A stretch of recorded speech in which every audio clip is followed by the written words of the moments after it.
7. 간절한 마음으로 정진하라. 참선하는 데에 가장 요긴한 것은 간절한 마음이니 간절해야만 힘이 된다. 간절하지 않으면 게으른 생각이 나고 게으른 생각이 나면 방종방일하여 그르치게 된다. 만약 간절하게 마음을 쓰면 방일이나 게으름이 아예 생길 수 없다.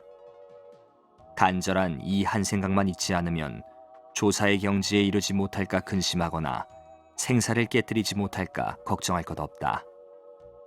이 간절한 생각은 당장의 선악의 허물을 뛰어넘는다. 화두가 간절하면 망상도 졸음도 없다. 박산, 선경어. 8. 깨치기를 기다리면 깨치지 못한다. 참선하는데 깨치기를 기다려서는 안 된다. 어떤 사람이 집에 간다면서 도중에 앉아가지는 않고 집에 닿기만을 기다린다면 그는 끝내 나그네 신세를 면치 못할 것이다. 집을 향해 가야 집에 이를 것이다. 이와 같이 마음으로 깨닫기만을 기다린다면 깨치지 못할 것이다. 오로지 화두를 잡아 힘쓸 뿐 깨치기를 기다려서는 안 된다. 정진에 진취가 없다고 걱정할 것은 없다. 진취가 없거든 더욱 힘쓰는 이것이 공부다. 향상이 없다 해서 머뭇거린다면 비록 백겁천생을 기다린다 할지라도 누가 어떻게 해줄 것인가. 의정이 일거든 놓지 않는 것이 향상이다. 생사 두 글자를 이마에 붙인 듯 생각하고 마치 범에게 쫓기듯이 쉬지 말고 정진하라. 범에게 쫓기게 되어 안전한 곳에 피신하지 못하면 잡아먹히고 말 것이니 어찌 다리가 아프다고 도중에서 쉴 수 있으랴. 박산, 선경어. 9. 화두로 병을 물리쳐라. 내 나이 20에 이 일 있음을 알고 32에 이르도록 17, 8분의 장로를 찾아가 법문을 듣고 정진했으나 도무지 확실한 뜻을 알지 못했다. 후에 완산 장로를 배우니 무자를 참고하라 하시며 이렇게 말씀하셨다. 24시간 동안 생생한 정신으로 정진하되 고양이가 쥐를 잡을 때와 같이 하고 닭이 알을 품은 듯이 하여 끊임없이 하라. 투철이 깨치지 못했다면 쥐가 나무괴를 쏠듯이 결코 화두를 바꾸지 말고 꾸준히 정진하라. 이와 같이 하면 반드시 밝혀낼 시절이 있을 것이다. 그로부터 밤낮을 가리지 않고 부지런히 참고하였더니 18일이 지나서 한 번은 차를 마시다가 문득 부처님께서 꽃을 들어 보이심에 까시아빠가 미소한 도리를 깨치고 환희를 이기지 못했다. 서너 명의 장로를 찾아 결택을 구했으나 아무도 말씀이 없더니 어떤 스님이 말하기를 다만 해인 삼매로 일관하고 다른 것은 모두 상관하지 마라 하시기에 이 말을 그대로 믿고 2해를 보냈다. 경정 5년 6월에 사천 중경에서 극심한 이질병에 걸려 죽을 지경에 빠졌으나 아무 의지할 힘도 해인 삼매도 소용없었다. 종전에 좀 알았다는 것도 아무 쓸데가 없어 입도 달싹할 수 없고 손도 꼼짝할 수 없으니 남은 길은 오직 죽음뿐이었다. 어변의 경계가 일시에 나타나 두렵고 떨려 갈팡질팡할 뿐 어찌할 도리가 없고 온갖 고통이 한꺼번에 닥쳐왔다.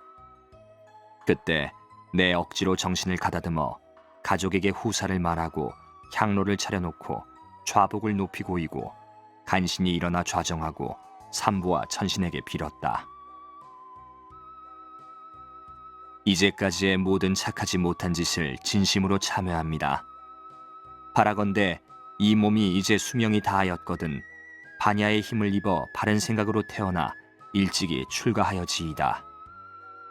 혹 병이 낫게 되거든 곧 출가 수행하여 크게 깨쳐서 널리 후학을 제도하게 하여지이다. 이와 같이 하고 무자를 들어 마음을 돌이켜 스스로를 비추고 있으니 얼마 아니하여 장부가 서너 번 꿈틀거렸다. 그대로 두었더니 또 얼마 있다가는 눈꺼풀이 움직이지 않으며 또 얼마 있다가는 몸이 없는 듯 보이지 않고 오직 화두만이 끊이지 않았다. 밤늦게서야 자리에서 일어나니 병이 반은 물러간 듯했다. 다시 앉아 삼경사점에 이르니 모든 병이 씻은 듯이 없어지고 심신이 평안하여 아주 가볍게 되었다. 몽산법어. 10. 물에 비친 달처럼. 8월에 강릉으로 가서 삭발하고 1년 동안 있다가 행각에 나섰다. 도중에 밥을 짓다가 생각하기를 공부는 모름지기 단숨에 해 마칠 것이지 끈일락이을락해서는 안 되겠다 하고 황룡에 이르러 당으로 돌아갔다. 첫 번째 졸음이 닥쳐왔을 때는 자리에 앉은 채 정신을 바짝 차려 힘 안 들이고 물리쳤고 다음에도 역시 그와 같이 하여 물리쳤다. 세 번째 수마가 심하게 닥쳐왔을 때는 자리에서 내려와 불전에 예배하여 쫓아버리고 다시 자리로 돌아와 앉았다. 이미 방법을 얻었으므로 그때그때 방편을 써서 수마를 물리치며 정진했다. 처음에는 목침을 베고 잠깐 잤고 뒤에는 팔을 베었고 나중에는 아주 눕지를 않았다. 이렇게 2, 3일이 지나니 밤이고 낮이고 심히 피곤했다. 한 번은 발바닥이 땅에 닿지 않고 공중에 둥둥 뜬 듯하더니 호련 눈앞에 검은 구름이 활짝 걷히는 듯하고 마치 금방 목욕탕에서라도 나온 듯 심신이 상쾌했다.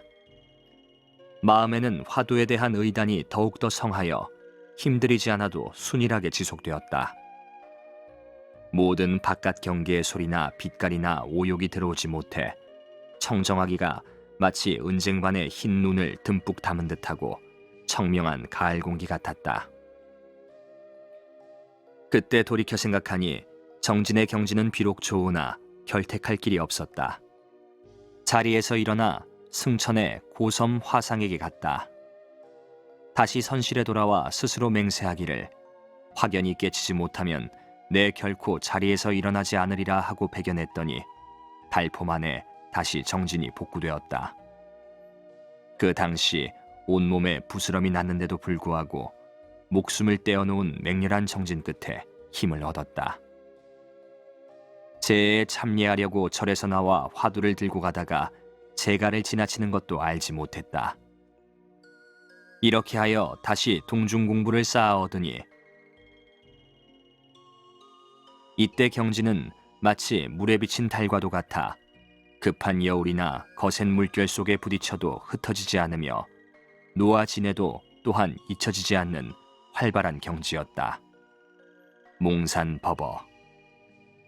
10일. 파도가 곧 물이로다. 3월 초여세 좌선 중에 바로 무자를 들고 있는데 어떤 수저가 선실에 들어와 향을 사르다가 향합을 건드려 소리가 났다. 이 소리를 듣고 악 하고 외마디 소리를 치니 드디어 자기 면목을 깨달아 마침내 조주를 깨뜨렸던 것이다. 그때 개송을 지었다. 어느덧 갈 길 다하였네. 밟아 뒤집으니 파도가 곧 물이로다. 천하를 뛰어넘는 늙은 조주여, 그대 면목 다만 이것뿐인가. 그해 가을 이만에서 설암, 퇴경, 석범, 허주 등 여러 장로를 배웠다. 허주 장로가 완산 장로께가 뵙기를 권하시어 완산 장로를 찾아 배웠다. 그때 장로가 물으셨다. 광명이 고요히 비춰 온 법계에 두루 했네라고 한 개송은 어찌 장졸수제가 지은 것이 아니냐. 내가 대답하려 하자 병력 같은 할로 쫓아내셨다. 이때부터 앉으나 서나 음식을 먹으나 아무 생각이 없더니 6달이 지난 다음 해봄, 하루는 성 밖에서 돌아오는 길에 돌층계를 올라가다가 문득 가슴속에 뭉쳤던 의심덩어리가 눈 녹듯 풀렸다. 이 몸이 길을 걷고 있는 줄도 알지 못했다. 곧 완산 장로를 찾았다. 또 먼저 번 말을 하시는 것을 말이 채 끝나기도 전에 선상을 들어 엎었고 다시 종전부터 극히 까다로운 공안을 들이대시는 것을 거침없이 알았던 것이다. 참선은 모름지기 자세히 해야 한다. 산승이 만약 중경에서 병들지 않았던들 아마 평생을 헛되이 마쳤을 것이다.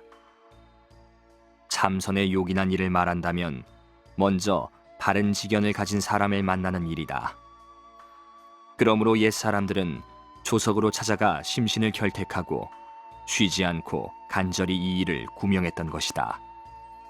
몽산법어.